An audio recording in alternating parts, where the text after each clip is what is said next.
Hey guys, it's David from Automotive Press. Let's take out my newly acquired Lexus LC 500 for a short night cruise so I can tell you a little bit more about my experience with this amazing V8 powered Lexus LC 500.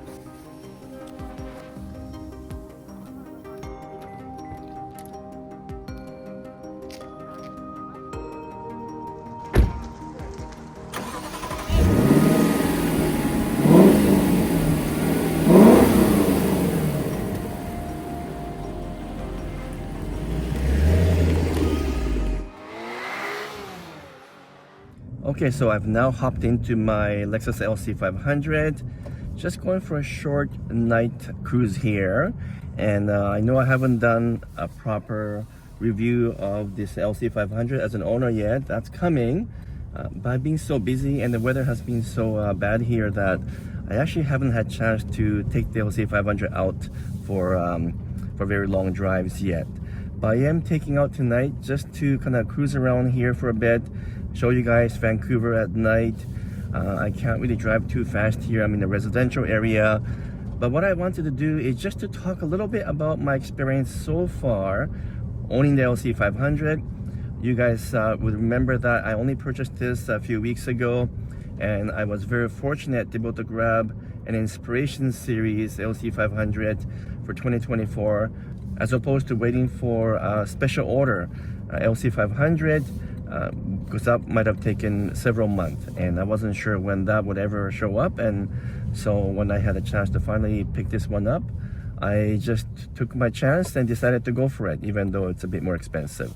But you know what, the few things I really want to share is, first of all, the LC 500 is indeed a very special vehicle, and whether you drive it for a short time or you get to own it like I have been able to do finally, it is a very different kind of car. It is not a pure sports car in the sense of like a Porsche 911 or even compared to something like a Porsche 718 GTS 4.0. It is not that type of a car. It is definitely a grand touring sports car or sports coupe, more like a Jaguar F-Type or Aston Martin coupe. It is definitely a high-powered, high-performing sports coupe with a refinement and luxury. That's the best way I can describe it. And therefore, even though the engine is absolutely beautiful and it is a soul of this vehicle, and it's what makes this LC 500 so special, everything else about the LC is a little bit more subdued. For example, the steering is very light, not too much feedback from the road, and also it's not quite as sharp or as quick as something you'll find in a Porsche 911. So when you're driving this around twisty road and a mountainous road, it's not like you get a huge amount of joy from the steering effort or steering feel, but it's the engine, the V8, the sound, the response.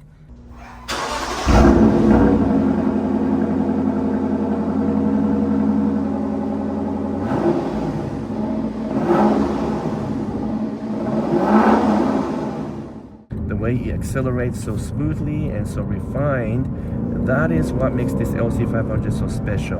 And what I can also say is that if you're a type of person who really don't want a pure sports car because maybe it rides too hard or suspension is too stiff and so forth, but you still want to enjoy some elements and the character of a sports car, then this is a perfect car because it's shockingly quiet, except for the engine noise. It is extremely refined and smooth, silky smooth I might even say, and the ride is surprisingly good for supposedly a sports car. So other than the fact that the engine feels like kind of like a 1960s muscle car with this V8 sound and V8 feel, everything else about this vehicle is very serene, very quiet, and shockingly comfortable. And I think that kind of combination of a comfort, refinement, smoothness, yet with a muscle car V8 just can't be found anywhere else. There's no other car quite like it, which is what makes this so special. And if I just step on the gas a little bit, zoom, you get so much power and torque coming from the V8. It's a real joy to drive this around town, on the highway. And you know what, so far I'm just smiling end to end here because of the feel of this vehicle on the road. But if I wanted to buy a pure sports car, one that has a really agile character, stiff suspension, and a very sharp handling and hefty steering feel, then no, this wouldn't be the right car. So that's something to keep in mind. But everything else around the vehicle, including braking, transmission, which includes shifting and the shifting feel, are all extraordinarily smooth. I think that's really what Lexus was able to do and accomplish with this vehicle. Maybe partly because it is based on the Lexus LS. In case you weren't aware, that flagship sedan LS and LC actually share the same platform. And if you guys recall, I was in Japan just about a month and a half ago, and I was driving the Lexus LS for several hundred kilometers because we were driving from Tokyo to Nagoya to visit the LC factory. And you know what, that LS actually was surprisingly sporty and quite fun to drive. And now that I have the LC 500, what I can say is that LC and LS share not just the platform but the feel as well. The two are actually more alike than most people realize. Obviously LS is much softer and more cushy and a little bit more refined, and it doesn't have a V8 engine anymore, so obviously it's not exactly the same. But in terms of chassis feel, the tuning, and the basic character, it feels a little bit more similar than you might realize. Anyhow, just coming back to my driving feel of the LC, if you want to really enjoy this car, you gotta take it to a track or somewhere where you can step on the gas, because it's so hard to do that in a city like Vancouver where it's busy and basically you just don't want the speed and get into trouble and so forth. So I have been pretty tame with this vehicle and not driving too hard or too fast. Also up until about 1,000 miles or so, I want to take it easy because it's an important braking period, something that most people forget. It's the first 1,000 miles that is critical. You don't want to drive it too hard. In terms of the ownership experience so far, well, it's been pretty short, just a few weeks, so I can't say too much. But Jim Patterson Lexus dealership, which handled my transaction and gave me the chance to buy this, has been nothing short of stellar. Their level of expertise in preparing this vehicle and so forth was absolutely world class, and so that also adds to the special experience of owning a LC, because a dealership takes care of you. There was a few issues when I first bought this vehicle, in the sense that I couldn't hook up the Toyota Connect and use the app on my phone. For whatever reason, because this is a special edition model, they couldn't activate that for about a week to week and a half. Not a big deal, because I'm not going to really using the app very often anyway, but they got that sorted out. So now I can actually lock and unlock, find out where the car is, check for gas levels, as well as look at the basic condition of the vehicle all through the Lexus app. And so that's obviously new for 2024, because we have a whole new infotainment system, and that's what makes it a bit different from the previous Lexus LC. I do believe that this is the best year for the LC 500, because you've got all the refinements and minor calibrations and changes the Lexus made over the years, over the last several years. And then we also have the more updated infotainment system with a touch panel and updated software. So I think this is the year to buy, especially because we don't know how long Lexus is going to keep selling the LC 500. My suspicion, or my speculation, is that the Lexus LC 500 will be discontinued in a couple of years.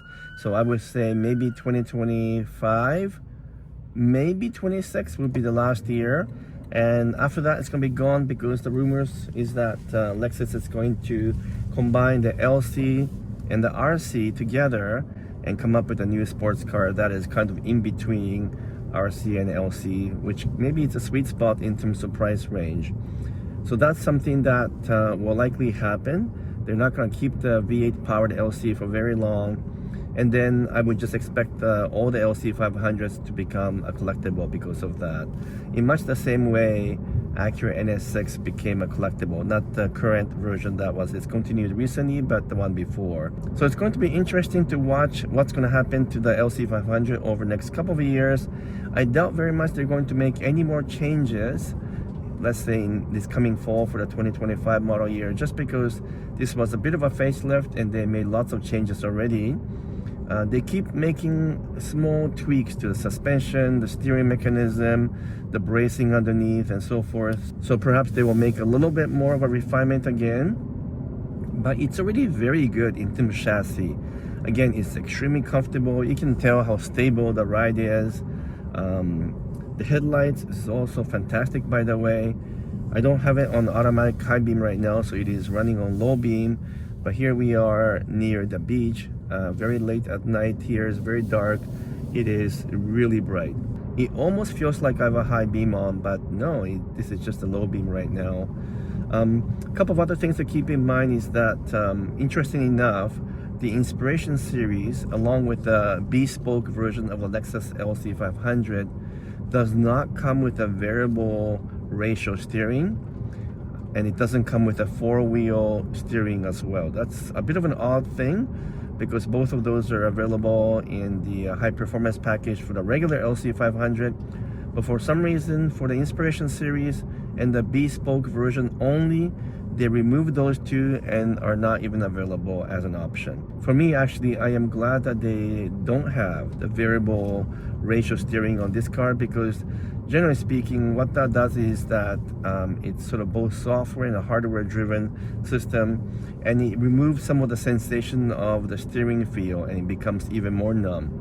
And I wouldn't want that, because this car already has a pretty light steering to begin with. It allows you to turn quicker and faster, and the more you turn, the faster it points to the direction you're going. That's how the variable ratio steering works. It's available in many different type of vehicles around the world, and whenever I drive a car with and without it, I always prefer the one without it. So I'm glad that the variable ratio steering was removed from this Inspiration series, but I am a little bit puzzled about the four-wheel steering, which either moves in parallel for a highway drive or in the opposite direction to allow for a very tight turning radius. I think that would have been useful here in Vancouver, where we have very tight road conditions, and sometimes you have to make a U-turn in the parking lot and so forth. And so I think that would have been a useful feature, but for whatever reason, it's not available in the Inspiration series, nor the bespoke model, so it doesn't have it. And that's totally fine, because I think without it, the car feels a little bit more natural as well. So those are some of the interesting things that are a little bit unique about the bespoke and the Inspiration series that I bought. Everything else is more or less the same compared to the normal LC 500. In one of the press releases I found from Europe, it claims that Inspiration series V8 engine has been tuned a little bit differently because Takumi specialists have tuned it, and it has a slightly better tuning or more careful tuning compared to normal LC 500. But I haven't been able to find that evidence anywhere else, and so I have a feeling that maybe that's just a marketing thing that they added in the press release, because I do believe that engine and powertrain are the same for all LC 500, whether you buy the bespoke or the Inspiration series or the regular LC 500. So I think the engine should be the same, should feel the same, and braking, transmission, everything else should be the same as well. So those are some interesting things to keep in mind. One of the complaints that people have about the LC 500, by the way, is the stereo system. Even though this one has a Mark Levinson system, a lot of people say it's terrible and that it doesn't sound very good. I wouldn't say it's terrible, but it is definitely not as good as the Mark Levinson in other Lexus models. I think partly because this car is small, so it's hard to manage the acoustics, and it's hard to get the sound tuning correct. But regardless of that, it does sound a little bit tinny. The music doesn't have a lot of character or depth, but it's acceptable. It's not as bad as like a standard Lexus stereo system in other Lexus models. And it's not quite as good as Mark Levinson in, let's say, GX or LX.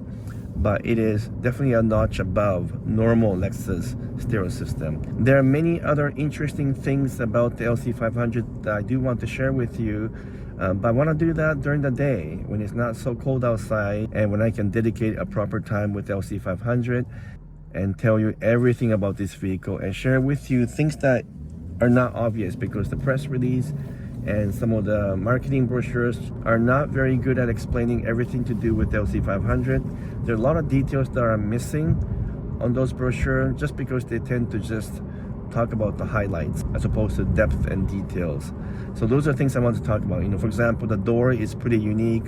It is a combination of composite polymer mixing with aluminum skin, and that allows for a much lighter door. So even though the door is really big, I can close and I can also open it with ease. So those are some of the stuff that people don't talk about, that you would have to really understand LC500 to know some of those details. And so those are things I will share with you in coming weeks once I find the time to have a proper dedicated time to film and talk about the LC500. So I hope you enjoyed my short, quick feedback on the LC so far. Again, it's only being a few weeks of ownership. I'm still enjoying it because it's a honeymoon time for now. But I have a feeling this is definitely a keeper. I don't want to sell it. There's no reason to sell this down the road. Even if Lexus came up with some really impressive, interesting sports car, this is a classic. It's a legendary vehicle that will likely never happen again because Lexus will not introduce another naturally aspirated V8 engine in the future. And so I have to keep this just because it's beautiful, it's amazing, but also the longer I keep it, the more likely it will become a collector's item. Anyhow, let's keep on talking about the LC500 and how the ownership is going to get sweetened and it's going to get richer after driving this car some more. And I can't wait to tell you more about LC500. So please let me know in the comments below what you want to know about the LC. And also I would appreciate it if you can give me a thumbs up. And if you haven't done so yet, would you kindly subscribe as well. Until next video, I'm signing off for now. Thank you so much.